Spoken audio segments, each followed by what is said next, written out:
Welcome back to this week's edition of the Raider Hoops Report with Coach Raz Vanderloo. I'm Brian Vakulskis, joined as always with the head man, Raz Vanderloo. And Coach, coming off a loss this week, one game, one loss to a crosstown rival. It was for the conference championship. Unfortunately, things did not go the Black Raiders' way.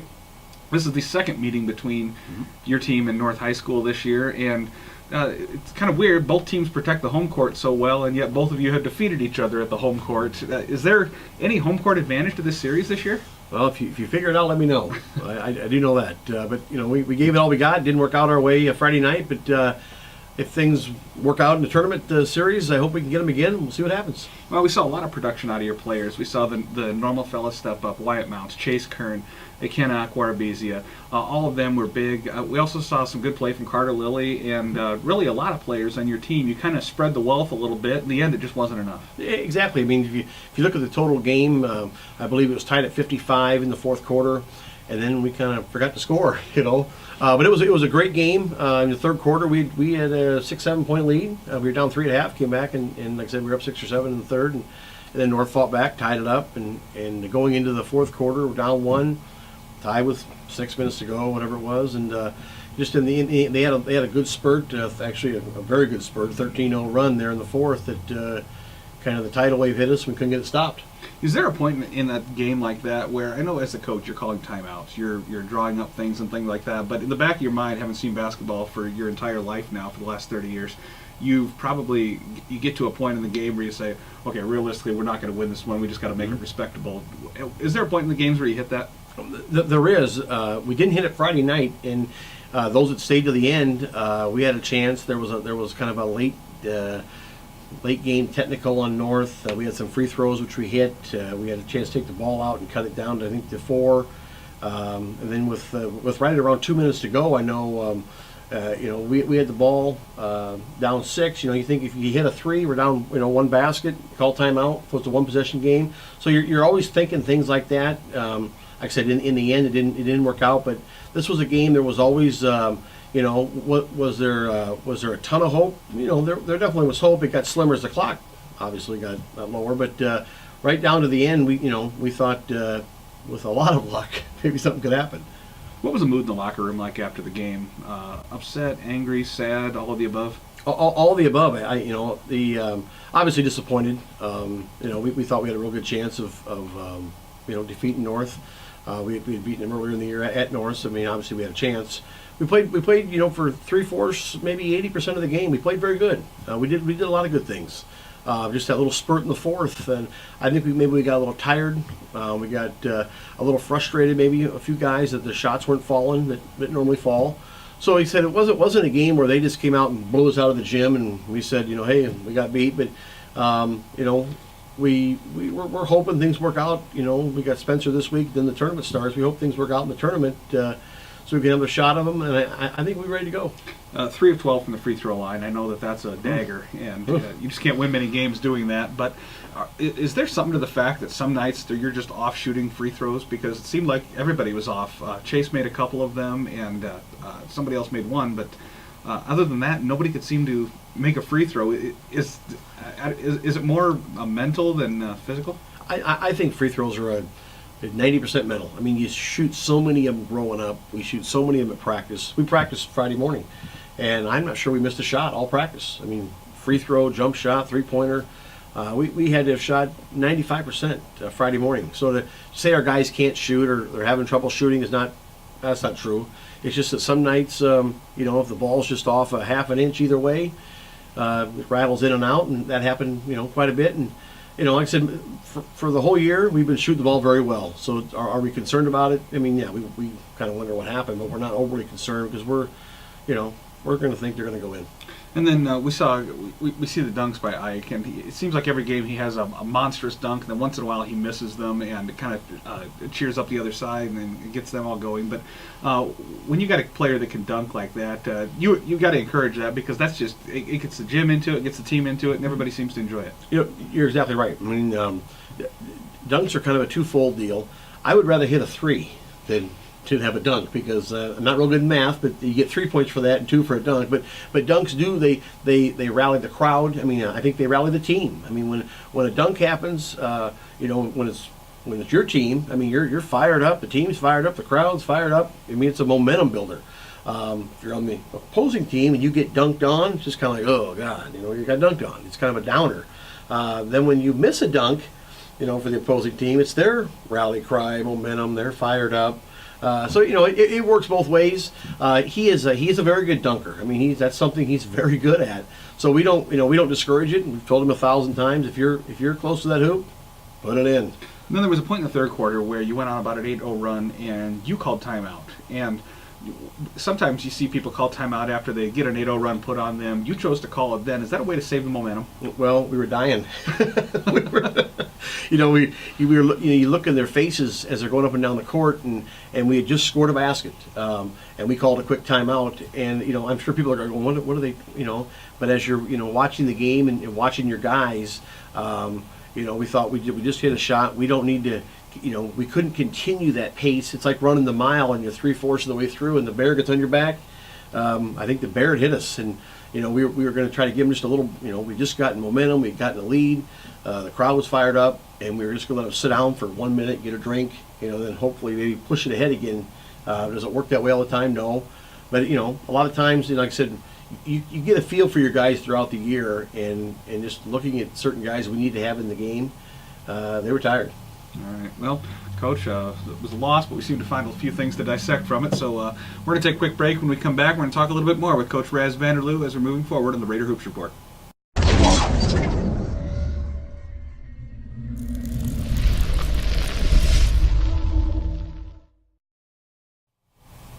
Welcome back to the Raider Hoops Report with Raz Vanderloo. And Coach, I know we talked in the first segment about you'd rather have 3-point shooters than people that can slam dunk the ball and things like that. Or you'd rather have a 3-point shot than a 2-point shot, I guess, just for math purposes. But you've got 3-point shooters in your team. You've seen kids develop into 3-point shooters as you have them. Is it more, when you're coaching juniors and seniors essentially, is it more common to have somebody come in as a 3-point shooter or for them to develop into a 3-point shooter during their junior and senior year? You know what? There's not a good answer to that. It's both. You have some kids. If you were basically a guard growing up, I mean, if you were a smaller size kid growing up and you were always a guard, you're more apt to be shooting outside shots. I mean, and then everybody thinks they're a 3-point shooter when they're in 5th grade. I mean, every 5th grader launches it from the hip, fires it up there, tries to make threes. As you develop more into a high school type player, it takes time. I mean, it's not something you just wake up and say, hey, I'm a 3-point shooter.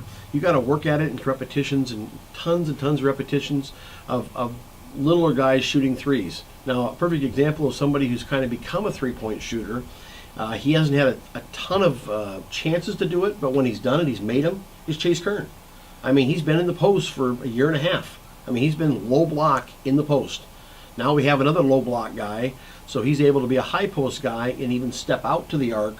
And I anticipate, even though we're winding down the season, that is a weapon we've used recently and been successful with it, and I hope it continues. Well, and you got big guys like Chase. He's 6'5", and I think even one of the former Metro players here, Zach McCabe, who's now at the Iowa Hawkeyes, he can shoot a 3. And do you think it's because they just don't get the opportunity because of their size? They're never out that far. I think so. I think when you're younger and you're the biggest guy on the little 5th grade team, you're the post. I mean, it's just a given. They just size you up by looking at you, and yep, you're inside. But you might be the best shooter on the team. I just think growing up, how big you are the first day of practice sometimes determines your future, and that's not always maybe how it should be. And like I said, I think Zach McCabe's a perfect example. I think growing up he was a post player, and then now he's shooting threes in the Big Ten. So it shows it can be done. And then you look at players like Carter Lilly who could shoot a 3, and you've got other smaller guys that can shoot threes. Is that something that they work on their own in open gym, or is there a practice segment for 3-point shooting? But both. I mean, we have a segment during practice, a shooting segment where you shoot your game shots. So post guys are working on inside, more post shots. Somebody like Chase Kern is working post and free throw line area shots, high post shots. Carter Lilly, you mentioned, Jordan Betts, Wyatt Mounts, Treft. I mean, those kids are more 3-point shooters. They're on the arc shooting. So everyone's kind of got their limit. I mean, everyone in their mind thinks they're a 3-point shooter, but realistically, there's ranges for you. And then when you see guys put up the 3-point shot, it's not going that night. do 3-point shooters keep working at it, or will they back it off if they realize it's not their night behind the arc? Well, once again, both. I'm giving you a lot of both today. Some kids, I mean, for instance, Jordan Betts, perfect example. Jordan's a confident shooter. I mean, there are nights, he's a kid that he loves to shoot and he loves to make them. So, I mean, we tell him to continue shooting. I mean, he might miss 3 or 4 in a row. Keep shooting. He can go 0 for 4 and then 4 for 4. There are other kids that, if they get off to a not maybe such a good start, we maybe tell them to, move it in a little bit or just tone it down. Then there's some, they're solid, like something like Wyatt Mounts, pretty much has the green light, from arc in. He might miss 3 in a row, then make 5 in a row. So, everybody's a little different. And then, you talked about the dunks energizing a crowd. 3-point shots energize a crowd every bit as much. Absolutely. I mean, like I said, I for the math's sake, I like threes. It gives you that one extra point, and like I said, in close games, 1 point matters. And when you have the fella out there, I think we've seen this where somebody will get hammered on a 3-point shot, and it doesn't the officials don't always see. They don't always follow that shot afterwards. But do you see less fouling or more fouling now on the 3-point shots? I think we're seeing a little less. I think officials are coming more used to maybe kids maybe flopping a little bit. They watch a little too much of the TV. They see that this college and pro guys. If you foul somebody shooting a 3, that's a mistake. I mean, if you keep your feet on the ground and put your hand in their face, that's going to deter a lot of shots. You're very seldom going to block a 3-point shot, and if you do, you're probably going to foul. And so why is it that the defense gets out there and tries to do that? Ego? It's called ESPN, those types of things. The kids they see, maybe the pros do it, or high-level college guys. But like I said, I think anybody watching this understands how many times have you actually seen a 3-point shot blocked where it wasn't a foul? I mean, 10% or less. Probably. So what's the best way to defend a 3-point shot? I think keeping your feet on the floor, just getting your hand up in their face. The main thing is stay on the floor. The minute you leave your feet, you're just susceptible to so many things that aren't good. All right. Well, we're going to come back and talk about the week ahead with more with Coach Raz Vanderloo on the Raider Hoops Report.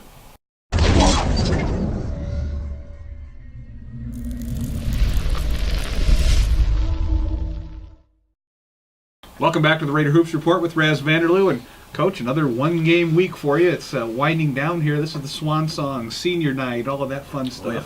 But you got Spencer coming in, and it's a Thursday night game. So, but with no must-see TV on, then everybody's got their Thursday nights open. But it's senior night, and special time for a lot of your guys. Last time they're going to suit up at the home gym, and it's got to be a little bit somber for you as a coach. Absolutely. This group of seniors. I was just thinking the other day that they might be as tight-knit a group as we've ever had, as far as getting along with each other, being friends with each other, hanging out with each other.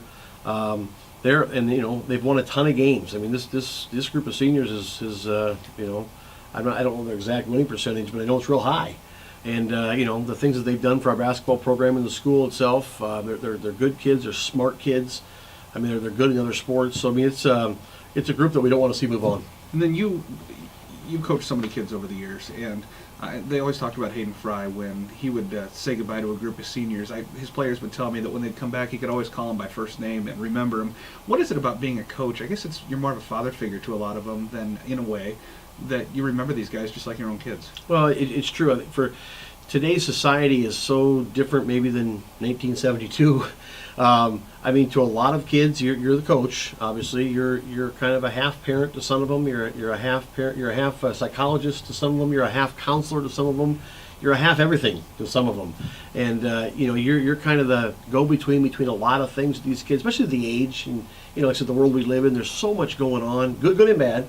They come to you with questions that aren't always basketball related, and so you got to try to find a good solid answer or something they can learn from. And we've been blessed out here at East Tide to have just a ton of great kids, and I'm always amazed how they come back at Christmas time or even in the summertime. They don't live around here anymore. They're coming back visiting their parents or family or friends, and they call or stop by. And as a coach, it kind of makes you feel good that these kids still think about what was good for them at that time of their life. There's probably been moments over the years, I'm sure there have, because every coach has them, where you realize you touched a kid that you didn't realize that you were so important to, and you don't realize it until years later. Oh, absolutely. When you're coaching, especially the style we coach with, it's more of a vocal type style. You know, some kids at the moment, a lot of kids, you know, 16, 17, 18-year-olds, they may not at the moment like what you have said to them, but I think years later, when their brain gets reconnected, so to speak, they sit back and they go, you know, I think, yeah, he might have been right. You know, he might have been right on that one. You know, and it happens a lot of times. Guys will come back 10, 12 years later, you know, and say, you know, I was mad at you guys for a time there when we were playing, but now I totally understand. You were trying to make us better people and better players, and you know, make us be on time, and a lot of things that, you know, are lifelong lessons. You're not in coaching for the money, so those types of things have to be the types of things that kind of keep you going every year. Absolutely. I mean, the little, you know, the little text you get from people, or mail, or some Facebook message, or whatever it might be from former players, and whatever it's been, we've been lucky. I mean, we get a whole bunch of them. I'm surprised. We get, I mean, a ton of them from ex-players, and some have been out quite a while, and some of them haven't been out very long. And just the things they, you know, they confide in you with, and you know, you still support them until, you know, forever. I mean, they're young guys we encourage, and they're older guys we encourage. So if you've been one of us, you're part of the family, and you know, we'll help whatever we can. All right, yeah, Spencer is the game at hand this week. What are the Tigers going to bring? Well, I tell you what, they're an improved team. They really are. They've done well in the Lakes Conference.